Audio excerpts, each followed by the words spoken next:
हाय, good afternoon. CNBC आवाज Motilal Oswal studios में आप सबका स्वागत है। चलिए, बारी आज के थर्सडे के या कह लीजिए हफ्ते के आखिरी सास बहू और सेंसेक्स की। कल फ्राइडे को तो चाचा भतीजा की बारी है। खैर, आज मदद करने के लिए हैदराबाद चलेंगे, मदद पाने के लिए हैदराबाद चलेंगे। मंत्री फिनमार्ट के अरुण कुमार मंत्री साहब स्क्रीन पर रेडी है। Arun ji, good afternoon. भाई साहब, आ रहा हूं आपके पास। पहले निफ्टी पर चर्चा कर लेंगे। अच्छा, उससे पहले आऊंगा, मार्केट सब डिटेल में डिस्कस करूंगा। पहले डायरेक्टर साहब ने कह रखा है कि आप शेड्यूल के साथ चलिए, तो वो स्क्रीन पे हमारी बैकएंड टीम तक रीच आउट करने के तरीके हैं। वो व्हाट्सएप नंबर 7045220000। प्लेट फ्लिप होगी तो हमारा ईमेल आईडी सास बहू और सेंसेक्स @nw18.com, दोनों विकल्प में सवाल भेजने के लिए। और अगर सोशल मीडिया पे एक्स वगैरह यानी कि ट्विटर वगैरह पे सवाल भेजने तो ये हैशटैग का इस्तेमाल कर लेंगे तो बड़ा आसान हो जाएगा। बाकी तो आवाज़ का फेसबुक पेज है, इंस्टाग्राम पेज है, जहाँ रीच आउट करना वहाँ रीच आउट करिए। टीम्स कॉन्स्टेंटली मॉनिटर करती रहती है, पर वो हैशटैग होगा, क्लैरिटी होगी हमारे पास, तो इजीली हम रीच आउट कर पाएंगे आपको, इजीली सिंगल आउट ढूंढ पाएंगे आपको।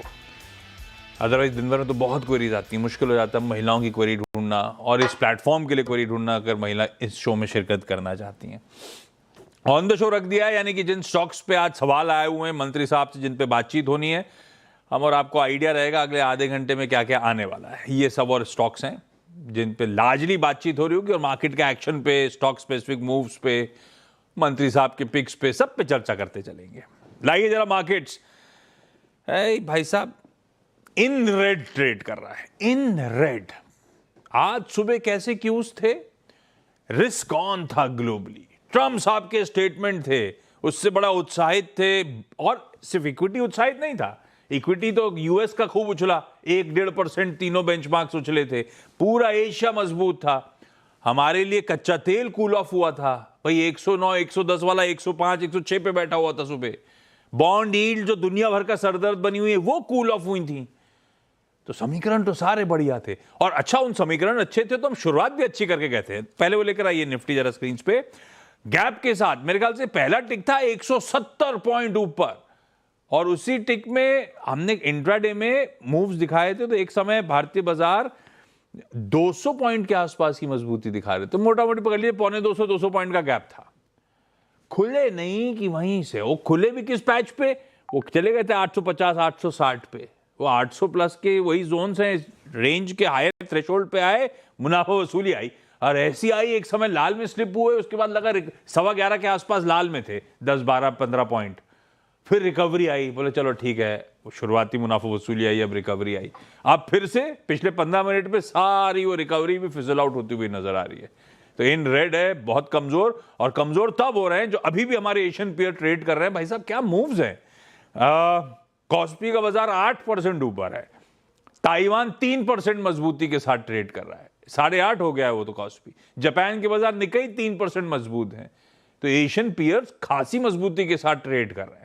वो तो सब मोमेंटम इंटैक्ट है, वो सब एंजॉय कर रहे हैं। हमारे यहां हम सल्क कर रहे हैं। और हमारे लिए सबसे बड़ा क्यू इन सब का क्या था? रुपया। सर दर्द था। कल रुपया कितना कमजोर हुआ था, 96.97 या कोई जोन तो चला गया था ना, ऑलमोस्ट 97 को छूने के लिए 3-4 पैसा ही रह गया था। भाई साहब, वो कितना संभला, 0.5% मजबूती के साथ रुपया ट्रेड कर रहा है। और ऐसे समीकरणों में आप एक्सपेक्ट करोगे कि बैंक्स बेहतर करेंगे। बैंक निफ्टी इस समय 1/4% दबाव में ट्रेड कर रहा है। यही वो पॉकेट है जिसने मामला गड़बड़ा दिया है पूरा। पिछले 15 मिनट में देखिए बैंक निफ्टी ने क्या कर डाला, जब आपकी सारी चीजें पॉजिटिव थी इनके लिए, एटलीस्ट आज के लिए। तो इसका मतलब है ऊपर टिकने नहीं दे रहे, ऊपर सप्लाई ओवरहैंग बना ही हुआ है। आज भी उस गैप का फायदा उठाया गया, भरपूर फायदा उठाया गया है, और सारा मामला ठंडा। अच्छी बात बस ये है कि ये मुनाफा वसूली है या जो भी है, लार्जली लार्ज कैप्स तक रिस्ट्रिक्टेड है। ब्रेथ ठंडी पड़ी है, लेकिन ब्रेथ अभी भी एडवांसेस के फेवर में 2:1 की एडवांस डिक्लाइन चल रही है, यानी कि 2/3 शेयर्स इन ग्रीन है। कूल ऑफ जरूर हो रहा है, लेकिन अभी भी मीनिंगफुल डिफरेंशियल है ब्रेथ में। बस एक ही अच्छी बात स्क्रीन पे इस समय ये प्रॉब्लम ये है कि बैंक्स दबाव में है। आईटी तो खैर चलने का दिन था नहीं, पिछले कुछ दिनों का आउट परफॉर्म करो तो आईटी ठंडा पड़ा हुआ है। पिछले 2-3 दिन से एटलीस्ट वही चल रहा था। और एक और पॉकेट है एफएमसीजी, हैवी वेट्स में तो यही 3 है। एक ऑटो और हैवी वेट में ऑटो बस चली है थोड़ी बहुत, अकेला ऑटो क्या संभालेगा। सारी मेन पॉकेट्स आपकी स्क्रीन पे दिन के लोस पे ट्रेड कर रही है, ऑटो खुद भी कूल ऑफ हो रहा है। तो डिसअपॉइंटिंग सेशन है आज का। कंट्रीब्यूशन प्लेट वगैरह निफ्टी की स्क्रीन पर आएगी, लेकिन मंत्री साहब ये जो दायरा पकड़ा है हमने नया वाला करेक्ट होने के बाद, उस दायरे के थ्रेशोल्ड पे आते आते ही मामला गड़बड़ा गया। कैसे देख रहे हो इस मुनाफा वसूली को, क्या हो गया? आपके निफ्टी के रेकोस क्या है? देखिए आशीष जी, गुड आफ्टरनून। आशीष जी, काफी फ्रस्ट्रेटिंग आप कह सकते हैं मार्केट का आज का मूव रहा है, क्योंकि आज सभी क्यूज पॉजिटिव थे। क्रूड नीचे थी, बॉन्ड यील्ड्स नीचे आई, मार्केट में एक तेजी का मोमेंटम था, बैंक निफ्टी ने लीड किया। पर अगेन वही चीज हुई है आशीष जी, 23,800 23,850 मार्केट ये लेवल निकालने के लिए तैयार नहीं है, और नीचे में 23,400 का लेवल निकालने के लिए तैयार नहीं है। तो जैसा कि आशीष जी, काफी दिनों से सीएनबीसी आवाज पे यही चर्चा हो रही है कि कॉन्ट्रा ट्रेड मार्केट में हो रहा था, तो वो भी वही चीज आज वापस देखने को मिली है। तो आशीष जी, हमने एक कम्युनिकेशन सभी से किया है 23,800 23,850, इसी के ऊपर मार्केट में फ्रेश कवरिंग आएगी, तब तक मार्केट हो सकता है इसी तरह फ्रस्ट्रेट करता रहे और कंसोलिडेशन के मूव में रहना चाहिए। 23,400 के नीचे आशीष जी हम जाते हुए मार्केट को देख नहीं रहे, और ऊपर में 23,850 का रेजिस्टेंस है। तो फिलहाल कोई फ्रेश बाई या सेल का मूड निफ्टी में नहीं है आशीष जी, पर स्टॉक्स में काफी एक्शन है, तो स्टॉक्स में जरूर बाई साइड के रिकमेंडेशन दे रहे हैं। पर निफ्टी में 23,800 23,850 उसी के ऊपर तेजी आपको देखने को मिलेगी। बाइंग साइड की रिकमेंडेशन है। मैं आता हूं स्टॉक स्पेसिफिक। मंत्री साहब के जो पिक्स होंगे आपसे 15 हर मिनट मामला बदल रहा है, जब पिक्स का समय आएगा तो जान लूंगा कौन से पिक्स हैं। आज कोलकाता जाना है, आज बेंगलुरु जाना है, कोटा जाना है और उत्तराखंड जाना है। अभी सब पैच नहीं हो पाए। कौन कौन हुआ है? कोलकाता और बेंगलुरु। कोलकाता से निर्मला चंदक जी स्क्रीन्स पर। Nirmala ma'am, good afternoon. Nirmala ma'am, कब से स्टॉक मार्केट में आपको, कितना टाइम हो गया? कम से कम 25 साल से स्टॉक मार्केट में हूँ। 25 साल से? 2000 की शुरुआत में आप एंटर कर गए थे, तो आपने तो बहुत सारे फेज देखे मार्केट के। खूब पैसा आ गया कोलकाता कि नहीं आया अब तक? नहीं, पैसा कमाया है मैंने।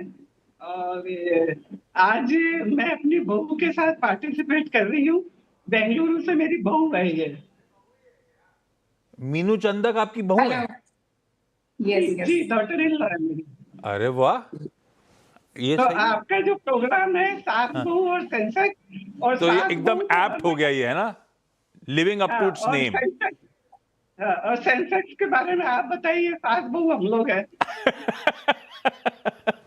उसके लिए मंत्री साहब हैं मेरे पास। निर्मला मैम, पहला सवाल कौन सा? मेरा पहला सवाल है एक्सिस बैंक पे, जो कि मेरे पास 1000 शेयर है, 990 की बाई प्राइस है। तो मैं इसको अभी होल्ड करूं? होल्ड करने की इच्छा है मेरे, लॉन्ग टर्म करती हूँ इन्वेस्टमेंट, या और भी ले सकती हूँ इसमें? तो मन बना ही लिया तो मंत्री साहब क्या करेंगे, लेकिन आपका बाइंग प्राइस भी बढ़िया है तो कोई दिक्कत है ही नहीं। 1000 के नीचे की खरीद है। मंत्री साहब, और खरीदने वाला स्टॉक है क्या ये इस समय? सबसे अच्छा प्राइवेट बैंकिंग मेजर यही है, इससे बेहतर विकल्प भी हैं?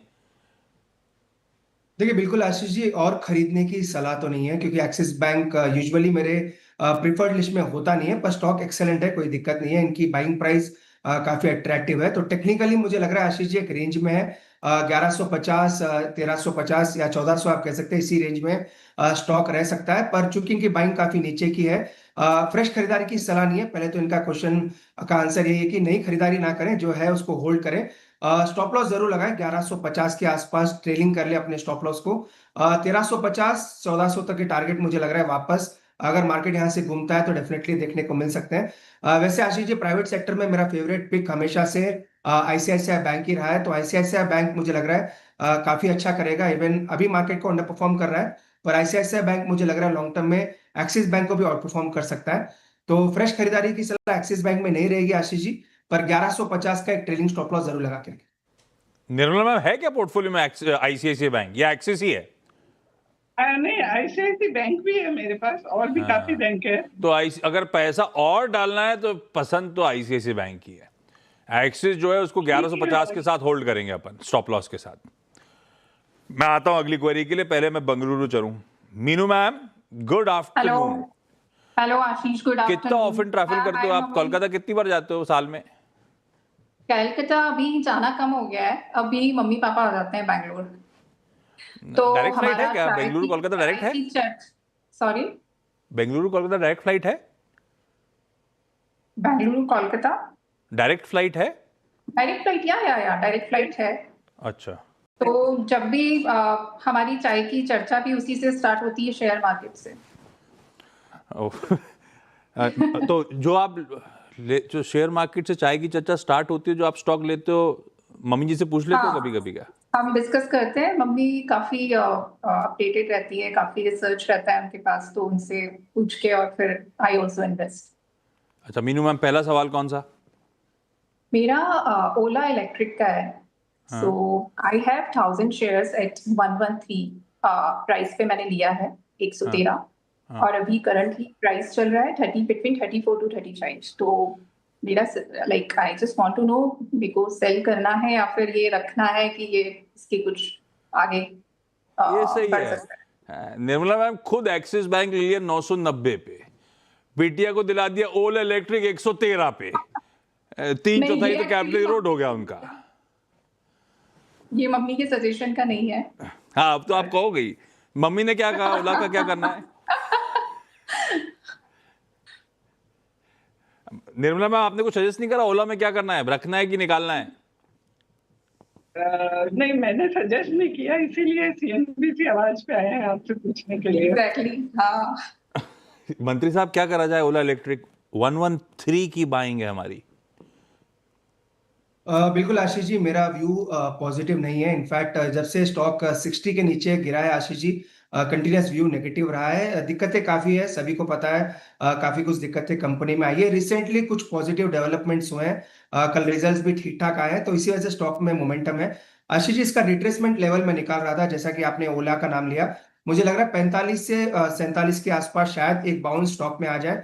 उस बाउंस में निकलने की कोशिश करें। मुझे लग रहा है वापस ट्रिपल डिजिट में जाने के चांसेस काफी कम है, अनटिल अनलेस कोई प्रॉपर टेक ओवर या टर्न अराउंड की कोई न्यूज आए। वैसी कोई न्यूज अभी है नहीं।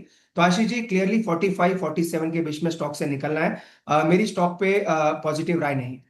मीनू मैम, बाउंस आए, वो भी आप लकी हो तो 40-45 के जोन्स एट मैक्स। ज्यादा लक को स्ट्रेच मत करना, आप निकल जाना। लॉस काफी हो रहा होगा, लेकिन निकलने के मौके ढूंढने। Sell on rise. Nirmala ma'am, अगला सवाल। हाँ जी, मेरा अगला सवाल है जी एंटरटेनमेंट पे। मेरे पास 2700 शेयर है 160 की प्राइस पे। तो इसमें काफी लॉस हो रहा है मेरे को। क्या और अभी किया जाए? रिजल्ट्स आए थे, वो भी काफी खराब थे। और धुल हाँ, गया और स्टॉक। मैंने भी लिया था तब ये सोनी से इसकी डील होने वाली थी। हाँ, और तब वो बहुत डील चर्चा में था। वो कैंसिल हो डील जब से वो हुई नहीं, उसके बाद से मामला गड़बड़ाता ही चला गया। हाँ, वो तो फिर गड़बड़ाता रीअसेस ही नहीं जा करा? रहा। आप तो 25 साल से थे, गड़बड़ पड़ रहा था, नई डील हुई थी, एग्जिट क्यों नहीं करा? मैं लॉस सोची में कि निकलने का मन शायद नहीं कर रहा था? नहीं, लॉस में निकलने का मन नहीं था। मैं सोची शायद वापस कोई डील हो जाए इसकी। तो बीच बीच में थोड़ी सी खबर आती रहती है। You never know. बिल्कुल ठीक है, पर 80 रुपए का लॉस हो गया। मंत्री साहब क्या करें स्टॉक में भाई? देखिए आशीष जी, प्रॉपर जो ब्रेकडाउन हुआ है, ब्रेकडाउन 180 के नीचे हुआ था। जब स्टॉक में सोनी वगैरह की जो न्यूज थी वो आई थी। अब से स्टॉक काफी नीचे है। इसमें एक ही राय रखनी चाहिए।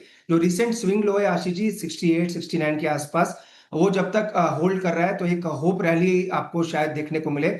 वैसे होप रैली पे बिलीव नहीं करना चाहिए। रिजल्ट्स भी वैसे खराब ही थे, क्योंकि ऑलरेडी 50% डाउन है मैम की बाइंग के। तो एक चीज ये कर सकते हैं, रिसेंट स्विंग लो का स्टॉप लॉस लगा लें 68 का। अगर कुछ टर्न अराउंड या कुछ पॉजिटिविटी आती है तो हो सकता है थोड़ा बाउंस स्टॉक में आ जाए। बाकी आशीष जी, मेरी नेगेटिव राय है स्टॉक में नेगेटिव ट्रेंड नजर आ रहा है। 68 के नीचे जाएगा तो देन तो बड़ी गिरावट आएगी। तो फिलहाल बने रहे, उछाल में एग्जिट करने की कोशिश करें। 68 का एक फाइनल स्टॉप लॉस जरूर लगाना चाहिए। आप होते तो 68 का इंतजार करते मंत्री साहब, ये निकल जाते? आशीष जी, मैं रहता तो 95 से 100 के बीच में निकल जाता था, क्योंकि स्टॉक में 100 के ऊपर जाने के चांसेस काफी कम है। पर चूंकि ऑलरेडी काफी नीचे है और measure of the negatives price में है, तो ओके। यूजुअली जब भी आशीष जी 40-50% स्टॉक नीचे रहता है तो स्विंग लो का एक स्टॉप लॉस जरूर लगाना चाहिए। 69 मेरे ख्याल से साल के लोज भी थे 68 के।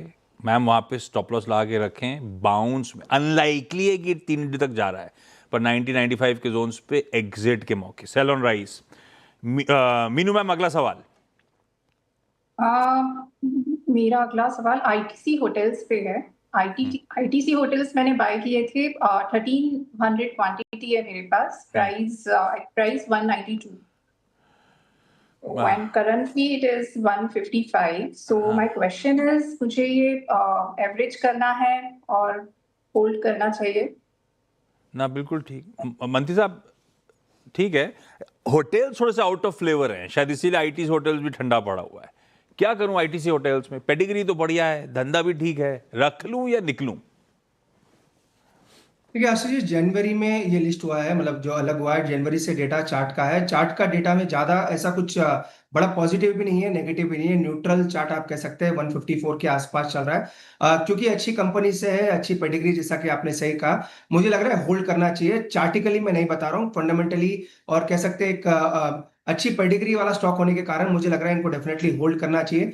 अभी थोड़ी दिक्कतें हैं ओवरऑल सेक्टर में, पर आने वाले दिन में मुझे लग रहा है मोमेंटम कैरी आउट पॉजिटिव होना चाहिए। तो आशीष जी डेफिनेटली होल्ड करना चाहिए। अगर एवरेज करना चाहे तो भी इस लेवल पे एवरेज करके चल सकते। ओके अच्छा, इस बीच उत्तराखंड के काशीपुर से रितु चौहान जी जुड़ती हुई। Ritu ma'am hi, good afternoon, सवाल पूछें मैम। जी सर, नमस्ते सर। हाय मैम, नमस्ते। सर मैंने 500 शेयर लिए थे सीईएससी के और 100 शेयर लिए हैं डाबर के। सीईएससी के हैं सर 190 रुपए पर और डाबर के 489 रुपीज पर खरीदे हैं। और ये रितु मैम ट्रेडिंग वाला मामला है कि लंबी अवधि का सोच के रखे हैं? सर आपका प्रोग्राम देख कर ना ट्रेडिंग का शौक चढ़ गया, तो उस पर मैं सर लॉन्ग भी रख सकती हूँ। तो किसी एक्सपर्ट ने जब दिया होगा तो किसी ने स्टॉप लॉस भी तो बोला होगा। आपने स्टॉप लॉस नहीं लगाया ना, ट्रेडिंग करी थी। लेकिन मैं तो सर प्रॉफिट के लिए लेती हूँ ना। मैंने तो गलत लॉजिक है ना, वो एक्सपर्ट का रिस्क रिवॉर्ड का सिनेरियो होता है, उसको स्टॉप लॉस भी देता है आपको कि भाई इसके नीचे स्लिप हो तो बाहर हो जाइए उस स्टॉक से। तो वो गड़बड़ हो गया, आपने स्टॉप लॉस लगाया ही नहीं। खैर फिर वो ऊपर पहुंच जाता है, फिर अफसोस होता है। हाँ अफसोस तो होता है, फिर निकाला भी नहीं जाता लाल में। सीएससी डाबर, मंत्री साहब क्विकली दोनों के चार्ट्स लिया, ट्रेडिंग के लिए था, थोड़ा सा नुकसान हो गया दोनों में। आशीष जी सीएससी का चार्ट काफी मजबूत है। अभी भी मुझे लग रहा है पॉजिटिव मोमेंटम रहना चाहिए। ओवरऑल पावर स्टॉक्स में ही मुझे लग रहा है मोमेंटम पॉजिटिव रहेगा। वेस्ट बंगाल आप कह सकते हैं उसी साइड नॉर्थ ईस्ट की कंपनी है, मुझे लग रहा है यहाँ से अच्छा मोमेंटम बनना चाहिए। थोड़ा नीचे है इनके प्राइस के, पर 202-205 तक के टारगेट आने वाले कुछ दिन में शायद आपको देखने को मिले। पर मैम के लिए सलाह ये रहेगी कि अगर आपने ट्रेडिंग के लिए लिया है तो स्टॉप लॉस जरूर लगाएं, वरना लॉन्ग टर्म या मीडियम टर्म इन्वेस्टर्स बनने के भी रिस्क हो सकते हैं स्टॉक में। करंट स्टॉप लॉस जो बनता है आशीष जी 173 के आसपास है। रिक्वेस्ट यही रहेगी कि 173 का स्टॉप लॉस लगाएं। 200 से 205 तक के टारगेट सीएससी में आ सकते हैं। और बाकी आशीष जी डाबर का चार्ट नेगेटिव है। डाबर में मुझे लग रहा है इनको स्विच हो जाना चाहिए। अगर ये आईटीसी या फिर मैरी को बाई करते हैं इसी सेक्टर में, तो वो एक ज्यादा मोमेंटम अच्छा स्टॉक में रह सकता है। तो डाबर से स्विच हो जाने की ही राय रहे। ओके, इस नोट पर निर्मला मैम, मीनू मैम, आप दोनों का धन्यवाद जुड़ने के लिए, एक साथ वो भी शो में 4 चांद लगाने के लिए। और फिर साथ में रितु जी धन्यवाद आपका इस प्लेटफॉर्म पे अपनी क्वेरीज रेज करने के लिए। मंत्री साहब आप बने रहो। ब्रेक के उस पार आपने शुरुआत में कहा था स्टॉक स्पेसिफिक एक्शन पे नजर रखिए, कहां नजर है मंत्री साहब की, ये जानेंगे। ब्रेक के बाद आप सबका स्वागत है। डॉक्टर साहब लाइए जरा एसबीएस स्टॉक पिक्स का स्टिंग। 1 मानो 2 मानो मंत्री साहब की मर्जी, अपने को तो स्टॉक आइडिया मिलने उससे बढ़िया क्या है। मंत्री साहब क्या रडार पे, या क्या क्या रडार पे जो आपका मन?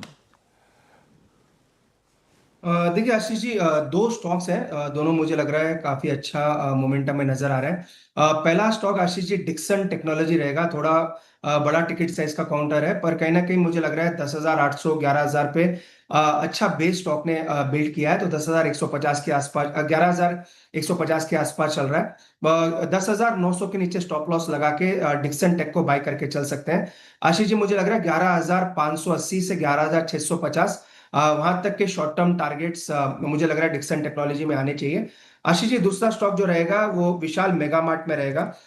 वीएमएम जिसका कोड है। विशाल मेगा मार्ट में भी आशीष जी मुझे लग रहा है अच्छा बेस फॉर्मेशन हुआ है 120 के आसपास, एक अच्छा स्टॉक ने सपोर्ट भी बनाया है, तो 120 का स्टॉप लॉस लगा के वीएमएम को बाय करके चल सकते हैं। 130 तक के ऊपर में टारगेट रहेंगे। तो डिक्सन और विशाल मेगा मार्ट, ये दो स्टॉक्स आशीष जी मुझे लग रहा है शॉर्ट टर्म में बाय करके चल सकते हैं। ओके, ट्रेडिंग के नज़रिए से दो बढ़िया से आइडियाज, डिक्सन टेक्नोलॉजीज और विशाल मेगा मार्ट, दोनों के लेवल स्क्रीन्स पर। मंत्री साहब, थैंक यू आज वक्त निकालने के लिए। एक इंटरेस्टिंग क्वेरी थी, पोर्टफोलियो रिलेटेड थी, पर वो फोन लाइन कनेक्ट ही नहीं हो पाया। किसी और दिन मंत्री साहब से उस पर चर्चा कर लेंगे। हमारी अगली मुलाकात होनी है 1:27 पे नो योर कंपनी में। और नो योर कंपनी में आज वो जो मेनलैंड चाइना और वो सारे रेस्टोरेंट चलाने वाली कंपनी है, स्पेशलिटी रेस्टोरेंट्स, नहीं, अंजन सर तो एमडी हैं, अंजन सर के बेटे सीईओ हैं, दोनों होंगे वैसे, अंजन चटर्जी भी होंगे और उनके बेटे साहब भी होंगे। तो एमडी, चेयरमैन और सीईओ दोनों से बातचीत होनी है आज के शो में। नमस्कार।